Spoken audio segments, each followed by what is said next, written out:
அனைவருக்கும் வணக்கம். இந்த வீடியோவில் நம்ம பார்க்க போகிற டாபிக்னு பார்த்தீங்கன்னா அஃபிஷியல் கரஸ்பாண்டன்ஸ் பேசிக்ஸ் ஒன்லி அப்படின்னு ஒரு டாபிக் கொடுக்குறாங்க இல்லையா. ஸோ இந்த டாபிக் தான் இப்போ பார்க்க போகிறோம். இதுவும் ஜென்ரல் இங்கிலீஷ் 2025 புதுசாக இன்க்ளூட் பண்ணப்பட்டிருக்க டாபிக் இது.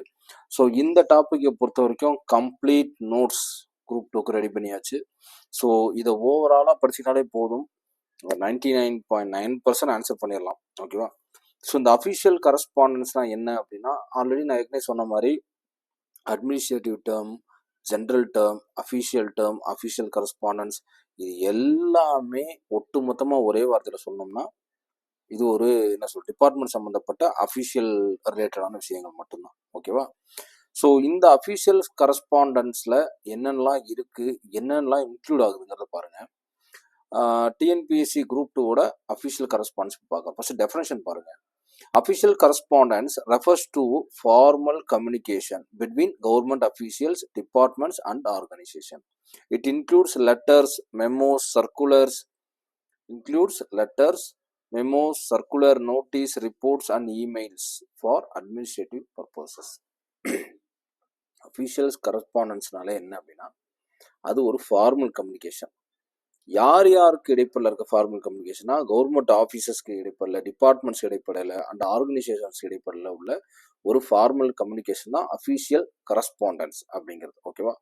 இட் இன்க்ளூட்ஸ், இது எதெல்லாம் உள்ளடக்கியதுன்னு பார்த்தா letter, memos, circulars, notice, reports, emails, இது எல்லாத்தையும் உள்ளடக்கியதான். எதுக்குன்னா அவங்களுடைய நிர்வாக யூசேஜஸ்க்காக இது எல்லாமே தேவைப்படுது. ஓகேவா. Okay. First importance of official correspondence. Importance of official, எதெல்லாம் அஃபிஷியல் கரஸ்பாண்டன்ஸ்க்கு இம்பார்ட்டன்ஸ், எது முக்கியம் அப்படின்னா, மெயின்டைன்ஸ் அஃபிஷியல் ரெக்கார்ட்ஸ். அஃபிஷியலாக ஒரு ரெக்கார்ட், என்ன ஒரு சின்ன வேலைனா கூட அதுக்கு ஒரு அஃபிஷியல் ரெக்கார்ட் நம்ம ஏற்படுத்தி வச்சிட்டோம் அப்படின்னா பின்னாடி நம்மளை பிளேம் பண்ணுறதுக்கோ இல்லை பழி போடுறதுக்கோ வாய்ப்பு இருக்காது. ஓகேவா. என்ஷுவர்ஸ் கிளாரிட்டி இன் கம்யூனிகேஷன். எவ்வளோக்கு எவ்வளோ தெளிவாக நம்ம கிளாரிட்டியாக கம்யூனிகேட் பண்ணுறோமோ அவ்வளோக்கு அவ்வளோ நமக்கு நல்லது. நம்ம சொன்ன வார்த்தையை டக்கு நீ சொல்லவே இல்லைப்பா அப்படின்ட்டாங்கன்னா ஒன்றுமே பண்ண முடியாது. ஸோ முடிஞ்ச அளவு இமெயில் கான்வர்சேஷன் பெஸ்ட்டு. ஓகேவா. Helps in quick decision making.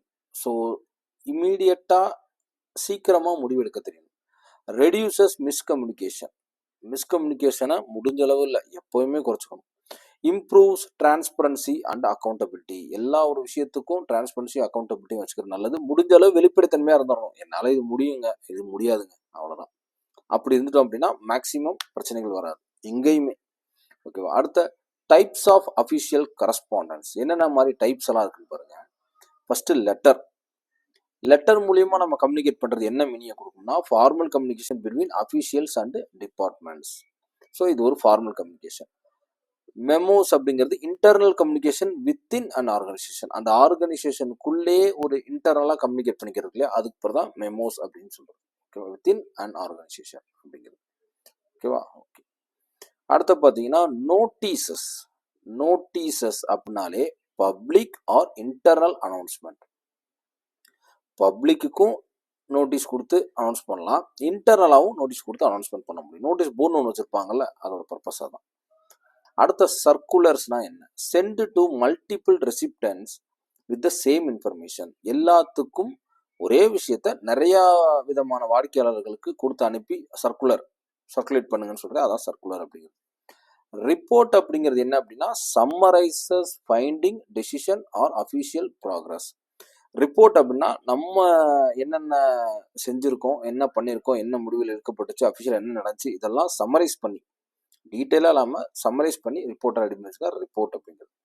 So email அப்படிங்கிறது நமக்கு தெளிவாக தெரியும். Digital communication in formal setting. Formal செட்டிங்கில் அப்டேட் ஆனதுக்கப்புறம் உள்ள ஒரு டிஜிட்டல் ஃபார்மேட் தான் இமெயில் அப்படிங்கிறது. ஓகேவா. அடுத்த orders, instruction from higher authorities. ஆர்டராக ஒரு விஷயம் வருது அப்படின்னா, இட்ஸ் மை ஆர்டர் அப்படின்னா அதை நம்ம செஞ்சுதான் ஆகணும், அது நம்மளுடைய கட்டளை. ஆர்டர் ஹையர் அத்தாரிட்டின்னு வர்றது பேர் தான் ஆர்டர்ஸ் அப்படிங்கிறது. ஓகேவா. So format of an official letter. So இந்த ஃபார்மேட் ஆஃப் அன் அஃபிஷியல் லெட்டரை எப்படி, ஒரு அஃபிஷியல் லெட்டர்னா என்ன, பர்சனல் லெட்டர்னா என்ன அப்படின்னு சொல்லி லெட்டர் ரைட்டிங்ல நம்ம டீட்டெயிலாக பார்த்தாச்சு. ஒன்ஸ் அகெயின் அந்த அஃபீஷியல் லெட்டருங்கிற ஏரியா இந்த டாபிக்குள்ளேயும் வருது, அதனால தான் இன்க்ளூட் பண்ணப்பட்டிருக்கேன். ஓகேவா? ஸோ இதை பார்க்காதவங்க, லெட்டர் ரைட்டிங் அந்த டாபிக் பார்க்காதவங்க தயவு செஞ்சு போய் பார்த்துட்டு வந்துருங்க. அதில் இன்னும் தெளிவாக சொல்லியிருப்பேன். ஓகேவா? ஓகே. ஸோ இப்போ பாருங்க, அஃபீஷியல் லெட்டர்னா எப்படி இருக்கணும் அப்படின்னு நான் சொன்னதான், அதனால திரும்பி சொல்கிறேன். இந்த ஸ்ட்ரக்சர்டு ஃபார்மேட்டில் தான் இருக்கணும். என்னென்னா ஃபஸ்ட்டு சென்டர் அட்ரஸ் இருக்கணும், அதில் நேமு, டெசிக்னேஷன், நீங்கள் எந்த துறையை சார்ந்தவங்க எல்லாமே இருக்கணும்.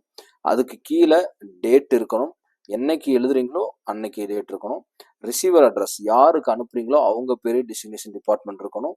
சப்ஜெக்ட் இருக்கணும், brief purposes of the letter, subject எதை பற்றி பேச போறீங்க அப்படிங்கிற சப்ஜெக்ட் இருக்கணும். அடுத்த ஒரு சல்யூட்டேஷன், ஒரு மரியாதை நிமித்தமாக ரெஸ்பெக்டட் சார் மேடம் கண்டிப்பாக போட்டிருக்கணும். பாடி, அதுக்கப்புறம் நம்ம சொல்ல வர content clearly state the reason in short paragraph. எப்பயுமே ஃபார்மல் லெட்டரில் ஷார்ட்டாக தான் இருக்கணும். ரொம்ப வளவலன்னு நம்ம சொந்தக்காரன்ட்ட உட்காந்து பேசியிருக்கக்கூடாது. ஓகேவா? ஸோ க்ளோசிங் கடைசியில் தேங்க்யூ யூ அப்படின்னு முடிச்சு யுவர்ஸ் ஃபெய்த்ஃபுல்லி சின்சியர்லி. கீழே signature, name, designation, contact details, இது எல்லாமே ஒரு ஃபார்மல் லெட்டரில் இருக்கணும். இப்படிதான் இருக்கணும் ஃபார்மல் லெட்டர். இது இப்போ சரி, ஓகே, இதெல்லாம் இருக்கணும்னு சொல்லிட்டேன். இதெல்லாம் ஒரு பேஜுங்கிறது ஒரு A4 ஷீட் எடுத்துக்கலாம், எந்த பக்கம் எது இருக்கணும்னு ஒன்று இருக்குல்ல, அதை கீழே கொடுத்துருக்கேன் பாருங்க. ஓகேவா? கீழே அப்படியே பாருங்க, example format of an official letter தெளிவாக கொடுத்துருக்கேன். லெஃப்ட் கார்னர் டாப் லெஃப்டில் center address, city pincode, date. So to address எங்கே இருக்கணும், அதே லெஃப்ட் கார்னரில் கீழே இருக்கணும், பிலோ த சென்டர் அட்ரஸ் கீழே. அடுத்த சப்ஜெக்ட் எல்லாமே லெஃப்ட் கார்னரில் தான் வருது, எல்லாமே சப்ஜெக்ட். அடுத்த சல்யூட்டேஷன், அடுத்த பாடி, அடுத்த தேங்க்யூ சொல்லி முடிக்கிறோம் கீழே, அதுவும் லெஃப்டில் தான் இருக்குது. அதே மாதிரி லெஃப்டில் தான் எல்லாமே இருக்குது. Your sincerely, your name, your designation, your contact information எல்லாமே லெஃப்ட் கார்னரில் இருக்குது. ஓகேவா? ஓகே. அடுத்த கவர்மெண்ட் ஆஃபீஸ் கம்யூனிகேஷன் டைப்ஸ். இப்போ கவர்மெண்ட் ஆஃபீஸில் எப்படிலாம் என்னென்ன கம்யூனிகேஷன் டைப்பெல்லாம் இருக்குது அப்படிங்கிறத பார்க்க போகிறோம். ஸோ டிஓ லெட்டர் அப்படின்னு ஒன்று இருக்குது, Demi official, personal correspondence between officials. ஓகேவா? இப்போ தெளிவாக சொல்லு, டெமி அஃபிஷியல் அப்படின்னா என்ன அப்படின்னா, ஒரு அஃபிஷியல் தான், ரெண்டு அஃபிஷியல்ஸ் இருக்காங்க, இவரும் ஒரு ஆஃபீஸர் கேட்டகரி தான், இவரும் ஒரு ஆஃபீஸர் கேட்டகரி தான். இவங்க ரெண்டு பேத்துக்குள்ள மட்டும் கம்யூனிகேட் பண்ணிக்க போறாங்க அப்படிங்கிறது தான் டெமி அஃபிஷியல். அதான் பர்சனல் கரஸ்பாண்டன்ஸ். இந்த ஆஃபீஸர் அந்த ஆஃபீஸர்கிட்ட ஒரு கம்யூனிகேட் பண்ணணும் அப்படின்னா அந்த அந்த லெட்டர் பேர் தான் டெமி அஃபிஷியல் அப்படிங்கிறது. ஓகேவா? ஆஃபீஸ் ஆர்டர் அப்படின்னு ஒரு கம்யூனிகேஷன் டைப் இருக்கு, instruction within and organisation. Instruction, office order, ஒட்டுமொத்த ஆஃபீஸ்க்கும் என்ன பண்றது, இன்ஸ்ட்ரக்ஷன் கொடுக்கறது. நாளை காலை எல்லாரும் 8 மணிக்கு வரணும் அப்படிங்கிறதுக்குல அதான் office instruction within and organisation. அந்த ஆர்கனைசேஷனுக்குள்ள பொதுவாக எல்லாத்துக்கும் கொடுக்கப்படுறது. ஆல்ரெடி நம்ம பார்த்துட்டோம், சர்க்குலர் லெட்டர்னா என்னன்னு பார்த்துட்டோம், மேலேயே பார்த்தோம். Used for instruction multiple departments. Memo அப்படிங்கிறதும் பார்த்துட்டோம், internal communication within department. Endorsement அப்படிங்கிறது அனுமதி பெறுறது, forwarding and referring a communication. என்டோஸ்மெண்ட்டுங்கிறது அனுமதி பெறது தான், பட் டீட்டெயில் மீன்னா ஃபார்வர்ட் பண்ணுறது ஆர் ரெஃபரிங் ஏ கம்யூனிகேஷன். ஓகேவா? என்டோஸ்மெண்ட் அப்படிங்கிறது என்னன்னா, என்ன சொல்றது, கலந்துரைவாடி பர்மிஷன் வாங்கி அனுமதி பெறுறது, எக்ஸாக்டாக சொன்ன மீன். ஓகேவா? நோட்டிஃபிகேஷன் அப்படிங்கிற நமக்கு தெரியும், இந்த வார்த்தை நம்ம மறக்கவே மாட்டோம். குரூப் 1, குரூப் 2, குரூப் 4 நோட்டிஃபிகேஷன், இந்த வார்த்தை நமக்கு அஃபிஷியல் அனௌன்ஸ்மெண்ட் இந்த கெசட், ஆஃபீஸர்லேருந்து கவர்மெண்ட்லேருந்து வர்றது, அதுதான் அனௌன்ஸ்மெண்ட் அப்படிங்கிறது. ப்ரெஸ் கம்யூனிகேவ் அப்படிங்கிறது என்ன அப்படின்னா, official information related to the media. Press communique அப்படிங்கிற இதுவும் ஒரு விதமான கம்யூனிகேஷன் டைப் தான். இது என்ன மீன் பண்ணுது அப்படின்னா, அஃபிஷியலாக ஒரு இன்ஃபர்மேஷனை பப்ளிக்கு அனௌன்ஸ்மெண்ட் பண்ணுறது, மீடியா கொடுக்கறது, அதுதான் ப்ரெஸ் கம்யூனிகே அப்படிங்கிறது. ஓகேவா? Common terms used in official correspondence. இருக்குன்னு நிறைய வேர்டு பார்த்துட்டோம், ஜென்ரல் டேர்ம் பார்த்துட்டோம், அஃபிஷியல் டேர்ம் பார்த்தோம், அட்மினிஸ்ட்ரேட்டிவ் பார்த்துட்டோம். இப்போ பொதுவாக அஃபிஷியல் கரஸ்பாண்டன்ஸ்க்கு இடைப்படையில் யூஸ் பண்ணுற வார்த்தைகள். அட்டாச்டு ஹியர் வித், ஒரு மெயிலே அனுப்புறோன்னு வச்சுங்களேன், இத்துடன் இணைக்கப்பட்டுள்ளது, நான் இதோட இணைச்சிருக்கேன் அப்படின்னு சொல்லி போட்டிருப்போம், attached herewith. As per order, ஆணைக்கேற்ப, ஆஸ் பெர் ஆர்டர் அப்படின்னு கண்டிப்பாக யூஸ் பண்ணுவோம். ஓகேவா? அது ஒரு காமன் அஃபிஷியல் கரஸ்பாண்டன்ட் டேர்ம். அது சப்ஜெக்ட் டு அப்ரூவல், ஒப்புதலுக்கு உட்பட்டது, சப்ஜெக்ட் டு அப்ரூவல் இந்த வேர்டு. வித் டியூ ரெஸ்பெக்ட், உரிய மரியாதையுடன். கைண்ட்லி அக்னாலேஜ், தயவு செய்து பெற்றதை உறுதிப்படுத்தவும், kindly acknowledge. Enclosed herewith, இணைப்பு இத்துடன், இணைத்துள்ளேன், இத்துடன் எனது விண்ணப்பத்தை இணைத்துள்ளேன் அப்படின்னு போடுவோம் இல்லையா, அதான். ஃபார் யுவர் இன்ஃபர்மேஷன், உங்கள் தகவலுக்காக, உங்கள் தகவலுக்காக. வி ரெக்ரெட் டு இன்ஃபார்ம், வருத்தத்துடன் தகவல் அளிக்கிறோம். வருத்தத்துடன் தகவல் அளிக்கிறோம். இது எல்லாமே பார்த்தீங்கன்னா, ஒரு வேலை பார்க்குற இடத்துல, ஆஃபீஸில், கவர்மெண்ட் செக்டாரில் மரியாதை இருந்தாலும் இல்லாட்டியும் இந்த புரோட்டோக்காலை நீங்கள் ஃபாலோ பண்ணியே ஆகணும். இதுதான் இந்த பிடிஎஃப் சொல்லுது நமக்கு, வேற ஒன்றுமே இல்லை. ஓகேங்களா? அவர் மேலதிகாரியாக இருக்கலாம், கீழதிகாரியாக இருக்கலாம், பட் லெட்டர்னு அனுப்பிச்சா இப்படி தான் அனுப்பணும். ஓகேவா? ஸோ அப்படியே கீழே பார்ப்போம். Common mistakes to avoid. So முடிஞ்சளவு எக்ஸாம் பாயிண்ட் ஆஃப் வியூ தவிர்த்து நீங்கள் வேலை பார்க்குற இடமா இருக்கலாம், நீங்கள் ஒரு ஒர்க் பண்ணுற பிளேஸாக கூட இருக்கலாம், நீங்கள் ஒரு கவர்மெண்ட் செக்டரில் கவர்மெண்ட் ஸ்டாஃபாக இருக்கலாம்.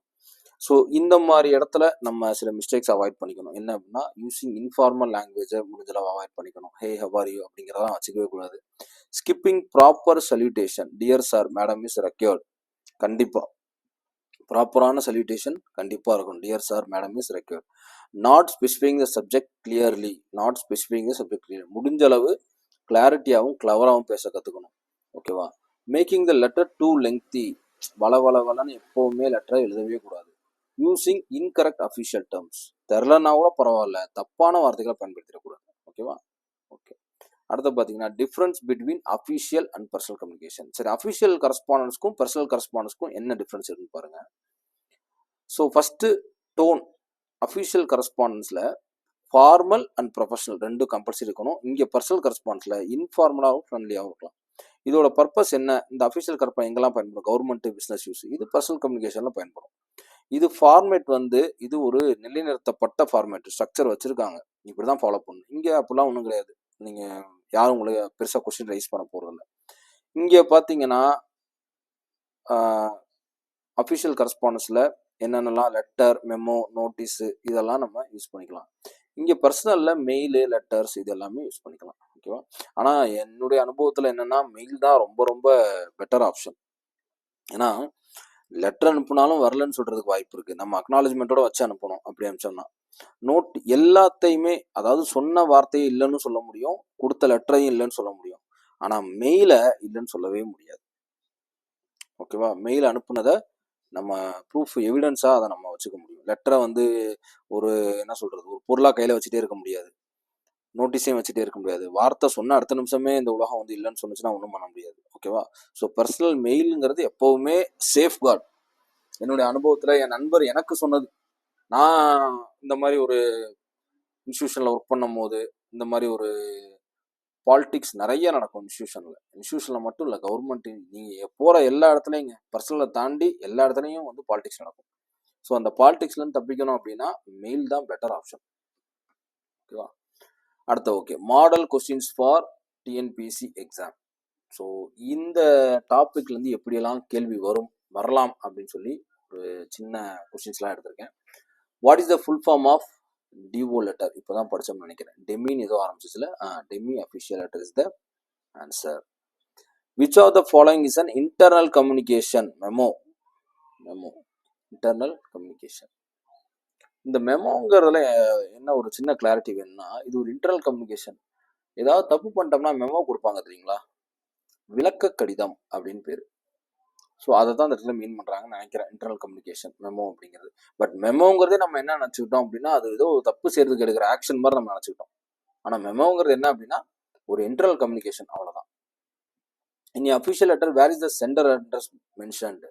ஏன் அந்த டயக்ராம்லாம் அந்த லெட்டர் ஃபார்மேட்டை காட்டணும் இப்போ தெரியுதா? வேர் இஸ் த சென்டர் அட்ரஸா? Centre address left top right. Centre address top left ஆச்சு, டாப் ரைட் இருக்க வாய்ப்பே இல்லையே, டைப்பிங் மிஸ்டேக் ஆயிடுச்சுன்னு நினைக்கிறேன். In official letter where is the centre address mention? Centre அட்ரஸ்னால் நம்ம அனுப்புறது கண்டிப்பாக டாப் லெஃப்ட் தான், டாப் ரைட் இல்லை. எக்ஸாக்டாக டாப் லெஃப்ட் தான், நல்லா தெரியும். ஓகே, இது wrong answer. What is the main purpose of an office order? Give official instructions. Okay, இது okay. Main purpose, office order main purpose official instruction தான். ஓகேவா? ஓகே. அடுத்த which type of communication used for urgent government instructions? Which type of communication use for urgent government instructions? என்ன கொடுத்துருக்கு? Memo தான், report.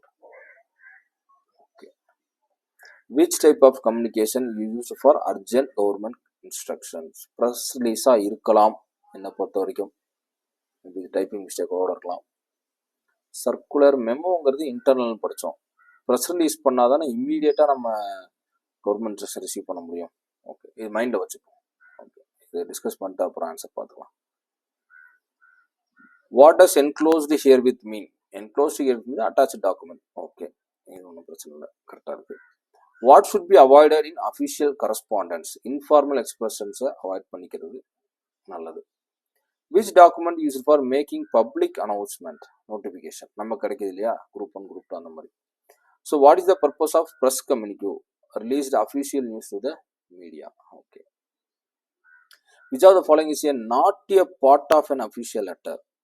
Subject கண்டிப்பாக இருக்கணும், salutation இருக்கும், informal greeting இருக்கக்கூடாது.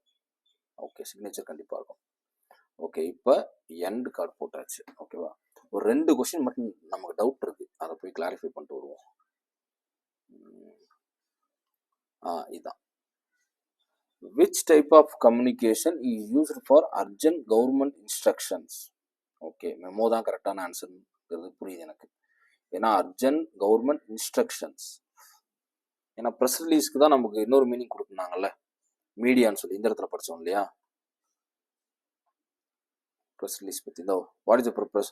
Release official news to the media. So மீடியாவை deal பண்ணும்போது மட்டும்தான் ப்ரெஸ் ரிலீஸுங்கிற வார்த்தை அவங்க யூஸ் பண்ணுறாங்க. பட் இங்கே வந்து அர்ஜென்ட் கவர்மெண்ட் இன்ஸ்ட்ரக்ஷனுக்கு வந்து மெமோ தான். Urgent government instructions memo. Okay, இதனால ஒரு சின்ன டவுட் எனக்கு இருந்துகிட்டே இருக்கு. மெமோங்கிறது இன்டர்னல் ஆர்கனைசேஷனுக்குள்ளே இது பண்ணுறது, கவர்மெண்ட் இன்ஸ்ட்ரக்ஷன்ஸ் மெமோ. சரி, ஓகே, இது மட்டும் பெண்டிங்கில் இருக்கட்டும். ஆனால் ஒரு எனக்கு தெரிஞ்சு அபவ் 50% மெமோ தான் ஆன்சராக இருக்கும். ஏன்னா ப்ரெஸ் ரிலீஸ்க்கு கீழே ஒரு டெஃபினேஷன் தெளிவாக இருக்குது. வேறு என்ன படித்தோம்? இது in an official letter where is the centre address mentioned? டாப்பில் லெஃப்ட்டு, ரைட்டுக்கு வேலையே கிடையாது எந்த இடத்துலாமே. அஃபிஷியல் லெட்டர் தானே கேட்டிருக்காங்க. ஓகே, ஸோ இது வந்து டாப் ரைட்டுங்கிறது கம்பல்சரி தப்பு தான். டாப் லெஃப்ட்டுங்கிறது தான் கரெக்ட் ஆன்சர். ஓகேவா? ஓகே, இதோட முடிஞ்சிருச்சு. இப்போ ஃபுல்லாகவே பார்த்தீங்க அப்படின்னா டைரக்டாக இந்த யூனிட் ஃபுல்லாக முடிஞ்சிருச்சு. டெக்னிக்கல் டேர்ம்ஸ், அஃபிஷியல் கரஸ்பாண்டன்ஸ், பேசிக் ஒன்லி அப்படிங்கிற டாபிக் ஃபுல்லாக கம்ப்ளீட். இந்த யூனிட்டும் ஓவர் இதோட. ஓகேங்களா? ஸோ இதை தாண்டி அஃபிஷியல் கரஸ்பாண்டன்ஸ் நம்ம எவ்வளோ விஷயம் இதுக்குள்ளே கொண்டாந்து பார்த்துருக்கோம். இதுவே போதுமானது. புக் பேக்கில் அஃபிஷியல் கரஸ்பாண்டன்ஸ் ரிலேட்டடாக ஏதாவது டாபிக் இருந்துச்சுன்னா நம்ம அதையும் கண்டிப்பாக பார்த்தாகணும். இருக்கான்னு பார்த்துக்கலாம். ஓகேவா? ஸோ தயவுசெய்து ஜென்ரல் இங்கிலீஷ் வீடியோவை பார்க்குறவங்களுக்கு தயவுசெய்து ரெஃபர் பண்ணுங்கள். ரொம்ப ரொம்ப இம்பார்ட்டன்ட் மெட்டீரியல்கான தேடிட்டு இருப்பாங்க. அதே சமயம் இப்போ ஒரு சின்ன மிஸ்டேக் ஆச்சு பார்த்தீங்கன்னா கொஷின்ஸில், இந்த மாதிரி மிஸ்டேக்ஸ் உங்களுக்கு கன்ஃபார்மாக மிஸ்டேக்னு தெரிஞ்சால் தாராளமாக நீங்கள் கமெண்ட் பண்ணுங்கள். கமெண்ட் பண்ணி தயவுசெய்து பின் பண்ணி வைங்க. ஓகேவா? நீங்கள் கமெண்ட் பண்ணுங்கள், நான் பின் பண்ணி வைக்கிறேன். ஓகேவா? ஏன்னா ஒரு சின்ன சின்ன மிஸ்டேக்ஸ் இந்த மாதிரி என்ன சொல்கிறது, டைப்பிங் மிஸ்டேக் ஆகிருக்கலாம், அந்த மாதிரி ஏதாவது கன்ஃபியூஷனில் கூட ஆன்சர் தப்பாக நம்ம மார்க் பண்ணிடலாம். ஓகேவா? அதை நம்ம தெளிவாக டிஸ்கஸ் பண்ணி இது ஆன்சர் அப்படிங்கிறத தெளிவாக இருக்கணும். ஓகேவா? ஸோ கன்ஃபார்மாக அந்த ஆன்சர் தப்புன்னு உங்களுக்கு தோணுது அப்படின்னா தாராளமாக கமெண்டில் வந்து டைப் பண்ணி படிக்கிறவங்களுக்கு ஹெல்ப் பண்ணுங்கள். தப்பான ஆன்சர் நம்ம எப்பயும் படிச்சிடக்கூடாது. ஓகேவா? Thank you so much. தேங்க்யூ. அதே மாதிரி எதுலையா டவுட் இருக்குது அப்படின்னா ரெஃபர் பண்ணிடுங்க. டேரெக்டாக நான் கொடுத்துருக்க ஆன்சரில் டவுட் இருக்குது அப்படின்னா இம்மீடியட்டாக ரெஃபர் பண்ணி அதுக்கு ஒரு சோர்ஸில் எடுத்து கன்ஃபார்மாக அதை ஆன்சரை செக் பண்ணிக்கோங்க. Okay, thank you so much. Thank you. PDF கீழே கொடுக்குறேன், டவுன்லோட் பண்ணிக்கோங்க.